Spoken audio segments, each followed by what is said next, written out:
एक शेर 26 जनवरी और 15 अगस्त पर खूब गाया जाता है कि हर वर्ष शहीदों की चिताओं पर लगेंगे मेले, वतन पर मिटने वालों का यही निशान होगा। कहते हैं कि जो वतन की खातिर मर मिटे हैं, उनके लिए कोई पैसा धन दौलत कुछ नहीं मिलेगा। उन्हें बस मिलेगा कि लोग उन्हें याद करेंगे। लोग उन्हें याद करेंगे कि कोई था वतन की खातिर मर मिटा, कोई था जिसने वतन की खातिर अपनी जवानी लगा दी, जिसने अपना बचपन लगा दिया, सारा जीवन लगा दिया, सब कुछ निछावर कर दिया वतन की खातिर। कहते हैं कि लोग उन्हें याद करेंगे कि कोई था। लेकिन 1960 के दशक की बात है। दिल्ली में एक हॉस्पिटल है, एम्स के नाम से, ऑल इंडियन मेडिकल एजुकेशन के नाम से दिल्ली में एक हॉस्पिटल है। उस हॉस्पिटल के इमरजेंसी गेट के सामने एक व्यक्ति एक स्ट्रेचर पर पड़ा हुआ है। उसके साथ दो औरतें हैं। वो हॉस्पिटल के प्रशासन से गुहार लगा रहे हैं, मिन्नतें कर रहे हैं, विनतियां कर रहे हैं कि इनको दाखिल कर लो, इनको भर्ती कर लो, इनकी बहुत खराब कंडीशन है, नहीं तो जब मर जाएंगे। घंटों उस इमरजेंसी गेट के सामने सीढ़ियों में रगड़ने के एड़ियों रगड़ने के बाद उस व्यक्ति को भर्ती नहीं किया जाता। कुछ देर में उस व्यक्ति का एक पत्रकार मित्र होता है। वो पत्रकार मित्र उस स्ट्रेचर पर व्यक्ति के पास आता है। जब वो उसका पत्रकार मित्र उसके पास आता है तो बार बार उसे बटू बटू के नाम से पुकारा था। जब उसके पास आता है तो स्ट्रेचर पर पड़े व्यक्ति की हंसी छूट आती है। वो पत्रकार मित्र उससे उस स्ट्रेचर पर पड़े व्यक्ति से पूछता है, तू हंस क्यों रहा है बटू? तेरी तो ऐसी स्थिति है कि तुझे रोना चाहिए, लेकिन तू हंस रहा है। वो बटू नाम का व्यक्ति जो स्ट्रेचर पर पड़ा था, वो कहता है, मैं हंस इसलिए रहा हूं, 1920 के दशक की बात है, जब इस दिल्ली में मैं आया था। जब इस दिल्ली में आया था तो ये दिल्ली अंग्रेजों की गुलाम थी, दुनिया की सबसे ताकतवर हुकूमत की गुलाम थी।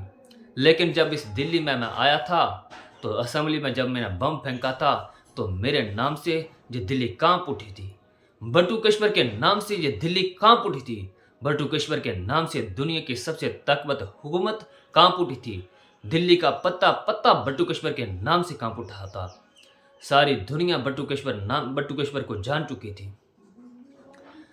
हंसी मुझे इसलिए आ रही है कि जो मेरे साथ और क्रांतिकारी मित्र थे वो तो कुछ मर गए, मैं उनके साथ क्यों नहीं मरा? और रोना मुझे इस बात का रहा है, क्या यही दिन देखने के लिए मैंने अपना सारा जीवन, सारी जवानी लगा दी? क्या यही दिन देखने के लिए? बटुकेश्वर दत्त को जब टीबी हो जाता है, जब वो जेल से छूट कर आता है, उसे टीबी हो जाता है, तो बिहार के किसी हॉस्पिटल के बाहर अपनी एड़ियां रगड़ते हुए किसी व्यक्ति ने देखा। तो किसी व्यक्ति ने देखा, इधर उधर बात की। ये बात पंजाब के मुख्यमंत्री तक पहुंची और पंजाब के मुख्यमंत्री ने पत्र लिखकर उस बटुकेश्वर दत्त को इलाज मुहैया करवाया। इतना ही नहीं, जब बटुकेश्वर दत्त और भगत सिंह ने असेंबली में बम फेंका था, भगत सिंह को फांसी हो गई थी और बटुकेश्वर दत्त जेल काट कर जब बाहर आया तो अपनी आजीविका चलाने के लिए उसके पास कोई संसाधन नहीं था। जब उसने बिहार में आरटीओ बस के लिए अप्लाई किया तो आरटीओ का बाबू उसको कहता है कि तू कौन है? वो कहता है, मैं बटुकेश्वर दत्त हूँ, स्वतंत्रता सेनानी, मैं देश के लिए लड़ा हूँ, मुझे आरटीओ बस का लाइसेंस चाहिए।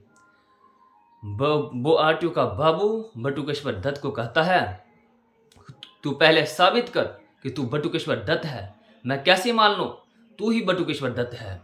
वो बटुकेश्वर दत्त कहता है, मैं साबित तो कर दूंगा कि मैं ही बटुकेश्वर दत्त हूँ, मैं साबित तो कर दूंगा कि मैं ही बटुकेश्वर दत्त हूँ, लेकिन तेरा जो आरटीओ ऑफिस नहीं बचेगा, तेरा जो सिस्टम नहीं बचेगा। इसलिए जो आज़ाद देश है, मैं आज़ाद देश में अपने तेवर नहीं दिखाना चाहता, नहीं तो मैं वही बटुकेश्वर दत्त हूँ जिसे दुनिया की सबसे ताकतवर हुकूमत कांप उठी थी।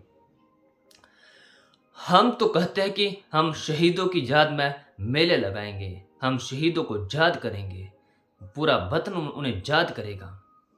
मेले तो कहाँ लग रहे हैं? मेले लग रहे हैं आतंकवादियों के जनाजे में, मेले तो लग रहे हैं देशद्रोहियों के जलसों में।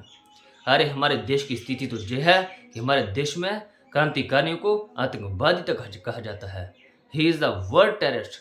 आज भी एनसीईआरटी की किताबों में भगत सिंह चंद्रशेखर आजाद को वर्ल्ड टेररिस्ट कहा जाता है, आतंकवादी कहा जाता है। और हम कहते हैं कि हम अपने क्रांतिकारियों को सम्मान दिलाएंगे, हाँ सम्मान दिलाएंगे।